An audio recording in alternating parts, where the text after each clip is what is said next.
Hello, my friends. Welcome back to Restricted Republic. My name is Justice Knight. Today, filling in for Lisa Haven. I have two questions for you. The first, what has Trump been preparing for? This alleged Russian hack, the Pentagon transition team lockdown. Do you know a lot of this actually began back in March? That's right. And what happens next changes everything. So before I give you some definitions to this, I'll ask you a secondary question. What if? The starting question to many of history's greatest discoveries. What if, just what if, Trump knew all along what's now transpiring? You see, today's political battlefield is so riddled with landmines that it is difficult to see the truth in the fiction. One wrong step and you're quickly blown off the path to reality. Trump, however, has proven to be an extreme wild card in this poker game of treachery versus truth. He isn't the best at holding his cards close to the chest either, often vomiting out such harsh reality to America. Even those that adore and love him have trouble consuming the information without shuddering back and wincing. Now, before I go any further, Lisa asked me to give a shout out to her sponsor, and as you see on your screen, BioTrust and their amazing product, Ageless Multi-Collagen. Collagen is one of those essential building blocks in the youthful and glow of your appearance. Up to 90% of your skin is made of collagen, so how are you going to replace it as it's lost? Well, through BioTrust, an ageless multi-collagen. Add it to your coffee, add it to your tea. Simple packaging, simple product, great results. That's BioTrust. Right now, go to healthwithlisa.com and get up to 51% off. And also, if you haven't subscribed to me yet on my YouTube channel, Lisa will put a link just above me. But more importantly, if you haven't gone to restrictedrepublic.com, right now we're offering you 14 days for free. $20 off the annual subscription. That's where Lisa and I provide you a whole different set of information. If you haven't gone over there, we most certainly hope you will. But back to what if. You see, while lying in bed last night, the what if became the what the. That's right. Insert your own expletive there. How did everyone miss it? A series of events unfolding before our very eyes, yet none of the puzzle pieces being put together accurately to represent the focused picture of what's occurring. Trump's been showing us his hand for months in all reality, but either we all missed it or simply couldn't consume the potential outcome. You see, the unspoken little deadly details is that COVID-19 and the recent cyber attack have more to do with one another than most realize. They in fact go hand in hand and may have just led to the Pentagon lockdown. So we're going to walk you through the auspicious decisions, actions, and one potential path to truth that results in what many consider unthinkable, but more potential possibly now than ever. So you have the Pentagon abruptly halting the Biden transition meetings. It's more the players involved with these stories that we're going to cover today in great detail. On Friday, Acting Secretary of Defense Chris Miller announced a 2-week pause in transition meetings with the Joe Biden administration's transition team, with some Friday meetings already being rescheduled. Of course, this was reported as mutually agreed upon. Miller said the 2-week pause will allow requests for information on OWS and COVID-19 information to guarantee a flawless transition.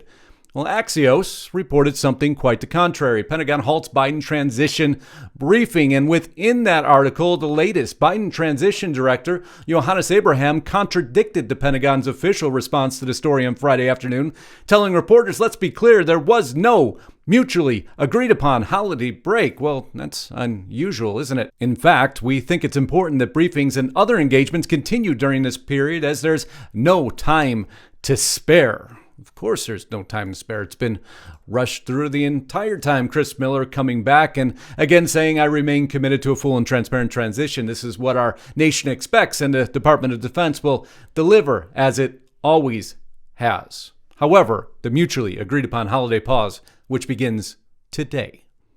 So there's a little bit more behind that story, understanding, again, the players.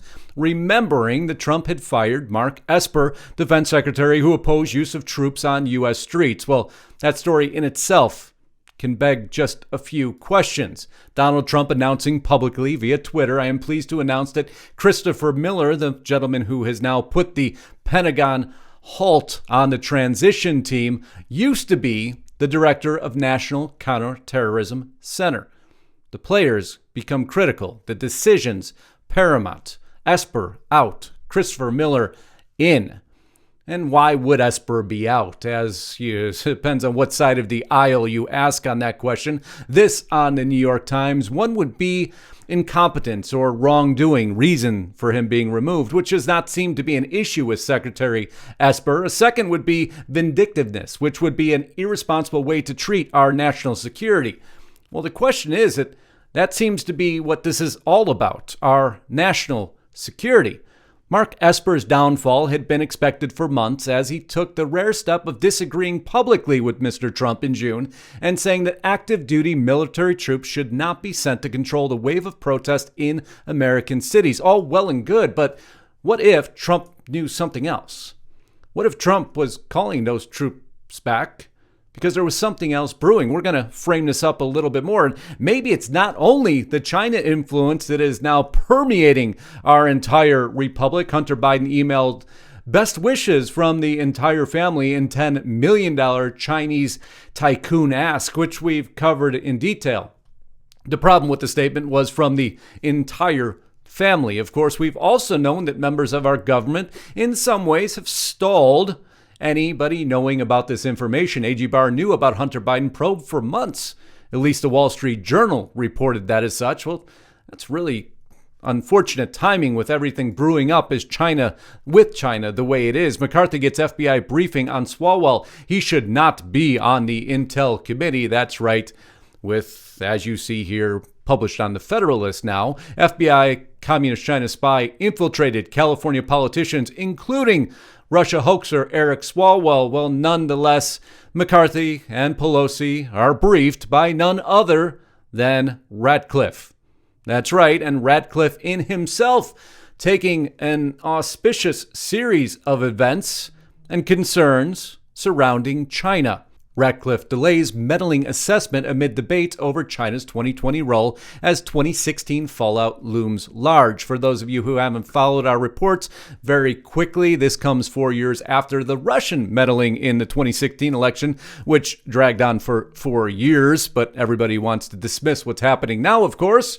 The Chinese Communist Party influence when compared to the Russian focus report in the last presidential election. The backdrop of the debate is increased concern about Chinese influence against U.S. lawmakers. A massive SolarWinds hack suspected by many to have been conducted by Russia, and President Trump's refusal to concede to President-elect Joe Biden. All of you, of course, knowing that Ratcliffe has been crystal clear that China is our top national security threat.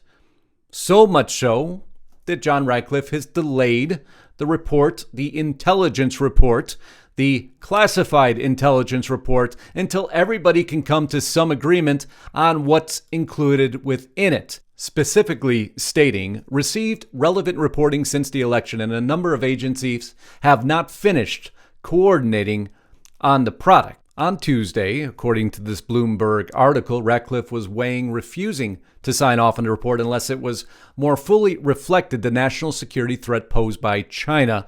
And their efforts, according to the people familiar with the matter who spoke on conditions of anonymity, owing to the sensitivity of the information. Richard Gurnell coming out and stating, DNI Ratcliffe is standing up for career analysts who want their views to be accurately reflected. In other words, fighting to keep intelligence from being politicized. Of course, that's all we've seen in this effort, knowing that John Ratcliffe is privy to the most sensitive intel that exists. But that rounds off to another weird player in this game. A.G. Barr suddenly announcing his resignation, exiting stage left, right amid the Hunter scandal that's occurring and those relations with China. But then out of the blue comes this U.S. cyber attack, and now Pompeo saying that Russia was clearly behind the SolarWinds operation. The operation that many viewed as a surprise. This operation that intruded on multiple branches of government, Microsoft, and even some personal elements within it. But again, this story should start to take focus a little bit more, understanding that we have actually been warned about the cybersecurity threat since March. Cyber attacks up 37% over previous month as COVID-19 bites. The 2020 cybersecurity stat you'll need to know. Maybe I should go a little bit larger here because this isn't only a U.S. problem. This has been also an international problem. And due to what, you might ask, COVID-19 may have been rightly hogging the global headlines so far in 2020. But while global lockdown may have been good news for online retailers and those able to work from home, that invariably means it has also been a lucrative period for cyber criminals. Well, what's happened in this short span of time leading to now this Pentagon lockdown, leading to this ultimate hack herd round the world coronavirus, blamed for a 238% rise in attacks on banks. 80% of firms have seen an increase in cyber attacks. 27% of attacks targeted banks or healthcare. Cloud-based attacks rose 630% between January and April of 2020. Phishing attempts up 600%. Houston, we have a problem, but now I guess behind the eight ball, Congress to be briefed on massive cyber attacks suspected to be work of Russian hackers. Well, are they really behind the eight ball, or has Trump maybe possibly known about this since March? To claim anything otherwise would be an out-and-out lie. Because if you just follow government documents, Cybersecurity and Infrastructure Security Agency, let's go full screen, helping it to be easier to read. The Cybersecurity and Infrastructure Security Agency, you remember who's in charge of this? We're going to get there in a second, is aware of a compromise of U.S. government agencies, critical infrastructure entities, and private sector organizations by an advanced persistent threat actor beginning in at least March of 2020. This actor has demonstrated patience, operational security, and complex tradecraft in these intrusions. CISA expects that removing this threat actor from compromising environments will be highly complex and challenging for organizations. And if you look just below that, by the way, you'll see the Orion platform, which goes directly back to SolarWinds. Don't say for a second anybody hasn't reported on this. This is where the wool has been pulled over Americans' proverbial eyes once again. This is no surprise. Bringing us to the man you see on your screen, Christopher Krebs, in the article titled, "As Government Hack, Media Mum on Ex-Cybersecurity Chief Highlighted for Contradicting Trump's Fraud Claims." The man who declared that there was no wrongdoing. Actually, I'll just let him say it for himself here for a moment. We remain confident that no foreign cyber actor can change your vote, and we still believe that it would be incredibly difficult for them to change the outcome of an election at the national level. But that doesn't mean various actors won't try to introduce chaos in our elections and make sensational claims that overstate their capability. Sensational claims? Boy, those words come back to haunt you now, don't they? And once again, did Trump maybe know something ahead of time and remove you because you too knew about this since March, and now it's struck us? Are you going to cover it up by saying these are, again, sensational claims? Chris Krebs, as news breaks about what looks to be a pretty large-scale attack, this on December 13th, I have the utmost confidence in the CISA Gov team and other federal partners. I'm sorry I'm not there with them, but they know how to do this. This thing is still early, I suspect. Let's let the pros work on it. Also, hacks of this type take exceptional tradecraft and time. You're right, Chris, because you knew about it, at least back in March. This tradecraft that you couldn't defuse. Or was there something else, once again, in play, as there seems to be everywhere nowadays in this largest espionage attack in history, says the former White House cyber czar. Joining me now to discuss, the former White House cyber security czar and author of The Fifth Domain, Richard Clark, who has worked for 3 presidents. Richard, good to see you again. Put into perspective for our viewers just how bad this hack was. Jake, this is the largest espionage attack in history. This is as though the Russians got a pass key, a skeleton key, for about half the locks in the country. And a bigger claim couldn't be made. The Russians got a skeleton key for half the encryption in the country. Well, now maybe Trump's maneuver to remove Krebs makes a lot more sense. Maybe there's other maneuvers that make more sense, but maybe we missed something. So we're going to go back here just to a document, very important document, from the United States Security and Exchange Commission on SolarWinds. This is the research we do at Restricted Republic to make sure we validate everything. Based on the investigation to date, within the document it says SolarWinds has evidence that the vulnerability was inserted within the Orion products and existed in updates between March and June of 2020. Boy, that March date just keeps coming up, doesn't it? Was introduced as a result of a compromise of the Orion software built system and was not present in the source code repository of the Orion products. SolarWinds has taken steps to remediate the compromise of the Orion software. Well, you certainly did a horrible job at trying to do that. Kind of funny this says Krebs on security, doesn't it? U.S. Treasury Commerce Department hacked through SolarWinds compromise. The U.S. Nuclear Weapons Agency hacked as part of massive cyber attack. Pompeo claiming it's pretty clear that Russia was behind all of it. My question is, however, to Chris Krebs and all the kind, if they were able to hack into our nuclear grid, our energy grid, do this since the period of March, how can you declare that they can't possibly attack an election system? That just makes no logical sense. It can't make logical sense to anybody. So what, has Trump known this the whole time?